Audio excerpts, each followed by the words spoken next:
বন্য প্রাণীদের এমন কিছু মুহূর্ত যেগুলো দেখে মনে হবে প্রকৃতি নিজেই গন্ডগোল করে ফেলেছে। 7 নম্বর, এই রাজহাঁসটা একদমই শান্ত না, পুরো প্রতিশোধের আগুনে জ্বলছে। গাভীটা তাকে এক লাথি মারার পর এই পাগলটা এমন জায়গায় আক্রমণ করতে গেল যেটা বলাই ঠিক না। সোজা কথা, এখানে কোনো নিয়ম নেই, শুধু মারামারি। 6 নম্বর, এই লেমুরটা একটু বেশি কৌতূহলী হয়ে গেছিল। একটা অন্ধকার গর্তে মুখ ঢুকালো আর পরের সেকেন্ডেই বুঝলো ধুর, ভুল জায়গায় ঢুকে গেছি। যা পেলো সেটা একদমই খাওয়ার জিনিস না। 5 নম্বর, এই মহিষটা একদম সিনেমার হিরো। সিংহেদের সামনে পড়েও এমন লাফ দিল মনে হলো পায়ে স্প্রিং লাগানো।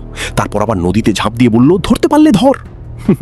এমন বাঁচার প্ল্যান সবার মাথায় আসে না। 4 নম্বর, এই শূকরটার প্ল্যানটা শুরু থেকেই গোলমেলে ছিল।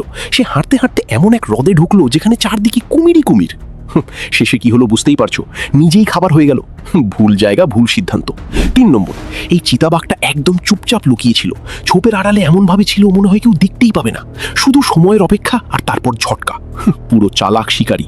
2 নম্বর, এটাই হলো আসল রাজকীয় ভাব। সিংহীটা কষ্ট করে শিকার করছে আর সিংহটা শেষে এসে এমন ভাব নিচ্ছে সব তারই কাজ। পুরো কৃতিত্ব নিজের নামে। 1 নম্বর, এই চিতাবাঘটা গাছ বেয়ে নামছে এমনভাবে মনে হয় মাধ্যাকর্ষণ ওকে ধরতেই পারছে না। একদম স্পাইডারম্যানের মতো নেমে আসলো। এত সহজে করলেও যেন এটা তার প্রতিদিনের কাজ।